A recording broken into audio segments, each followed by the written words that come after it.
Hoy vas a cruzar una calle, o ya lo hiciste esta mañana sin pensarlo, y en algún momento miraste un semáforo, rojo, amarillo, verde.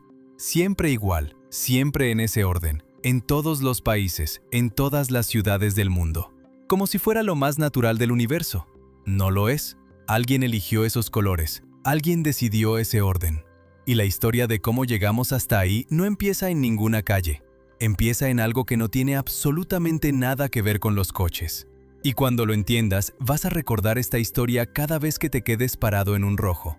Lo primero que hay que tirar a la basura es la explicación fácil. Rojo porque significa peligro, verde porque es la naturaleza, amarillo porque va en el medio y tiene sentido visualmente. Todo eso suena razonable. Todo eso es incompleto, porque estos colores no fueron elegidos por lo que significan, fueron elegidos por física, por óptica, y en parte por un accidente que mató gente y que casi nadie conoce. Pero para llegar ahí hay que ir antes al siglo XIX, mucho antes de que existiera un solo automóvil. Los trenes eran el problema. Un tren del siglo XIX pesaba cientos de toneladas y necesitaba kilómetros para frenar. No metros, kilómetros. Si el maquinista veía una señal de peligro tarde, no había nada que hacer. Absolutamente nada. Así que los ingenieros ferroviarios se obsesionaron con una sola pregunta durante décadas. ¿Qué color se ve mejor desde más lejos, de noche, con lluvia, con niebla, en las peores condiciones posibles? Y la respuesta fue el rojo. No por simbolismo, no porque el rojo represente peligro en ninguna cultura antigua, sino por longitud de onda. El rojo tiene la longitud de onda más larga del espectro visible, lo que significa que viaja más lejos en el aire antes de dispersarse. En condiciones de niebla densa o lluvia fuerte, cuando otros colores ya desaparecieron en la oscuridad, el rojo todavía se ve. Los ingenieros del siglo XIX no lo llamaban física óptica con ese nombre, pero lo habían aprendido a base de prueba, error y accidentes que no querían repetir. Ahora viene la parte que casi nadie sabe. En ese sistema ferroviario original, el rojo significaba parada total. Hasta ahí igual que hoy. Pero el verde no significaba avance. El verde significaba precaución, cuidado, reduce la velocidad. Y el color de vía libre, el color que le decía al maquinista que podía seguir sin problema, era el blanco. Luz blanca, camino despejado. Así funcionó durante años en las vías de tren de todo el mundo. Hasta una noche en que todo ese sistema se rompió por algo pequeño. El filtro rojo de una señal ferroviaria se deterioró y se cayó. La luz que quedó al descubierto era blanca. El maquinista vio blanco. Interpretó vía libre, que era exactamente lo que blanco significaba en ese sistema. El tren no paró. Hubo un choque. Hubo muertos. Y a partir de ese momento el blanco desapareció del sistema de señales ferroviarias para siempre. Nadie lo debatió demasiado. Nadie convocó comités. El blanco simplemente dejó de usarse porque había demostrado ser peligroso de una forma que nadie había anticipado. El verde ocupó su lugar como señal de avance porque era el siguiente color con mayor alcance visual después del rojo. No fue una decisión filosófica.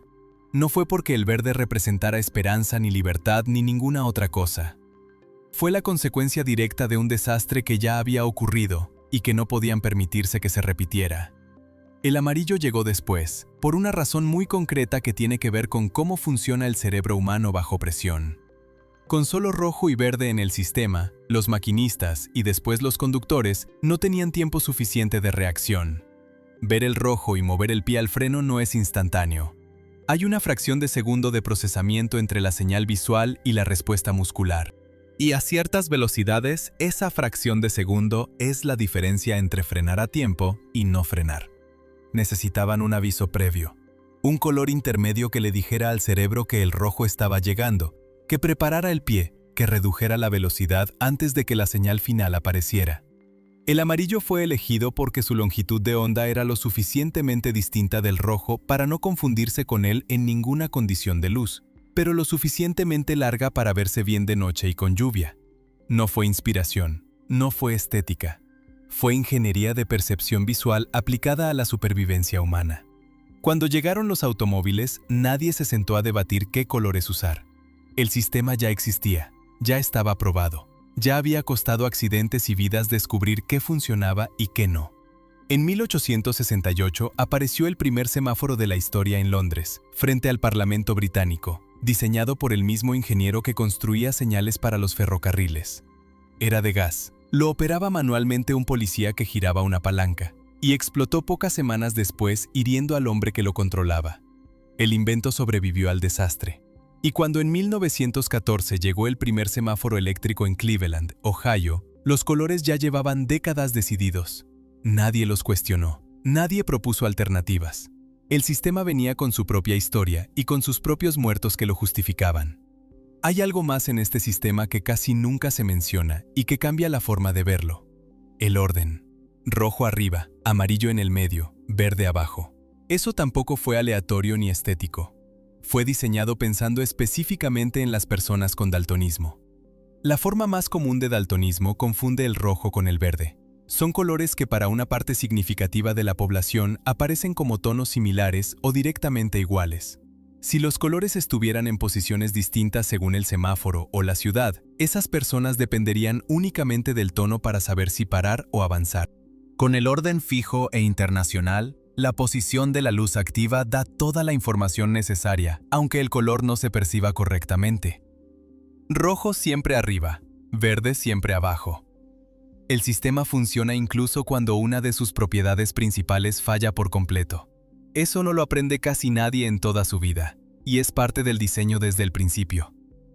Ahora viene algo que no tiene solución fácil.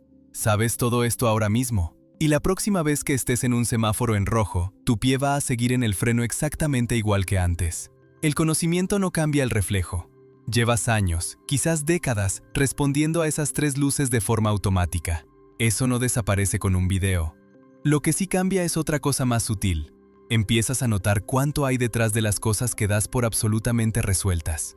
Hay países donde los semáforos están montados en horizontal en lugar de vertical. Hay ciudades que llevan años experimentando con temporizadores visibles que muestran cuántos segundos faltan para el cambio. Hay propuestas serias en algunos países de añadir elementos nuevos al sistema para los vehículos autónomos que vienen. Y cada vez que alguien propone cambiar cualquier detalle de este sistema, choca contra algo que no es solo una norma de tráfico. Choca contra 150 años de memoria muscular colectiva, acumulada en miles de millones de personas. Cambiar el semáforo no es cambiar una señal, es intentar reprogramar el instinto de conducción de toda la humanidad al mismo tiempo. La próxima vez que estés parado en un rojo, míralo un momento antes de arrancar. Ese color llegó desde las vías del ferrocarril del siglo XIX, elegido por física óptica y no por simbolismo. Ese amarillo existe porque alguien midió cuánto tarda el cerebro humano en reaccionar y calculó que no era suficiente tiempo. Ese verde reemplazó al blanco después de un accidente que nadie había previsto y que nadie quería repetir. Y ese orden vertical protege silenciosamente a millones de personas que no pueden distinguir los colores entre sí, cada vez que cruzan una intersección. No es un semáforo. Es la solución acumulada a 150 años de problemas que costaron vidas resolver. Y está ahí, en cada esquina, funcionando en silencio mientras nadie le presta atención. Si este video cambió la forma en que vas a mirar el próximo semáforo, suscríbete, porque en este canal los objetos más ignorados esconden las historias más largas. Y el próximo video te lo va a demostrar.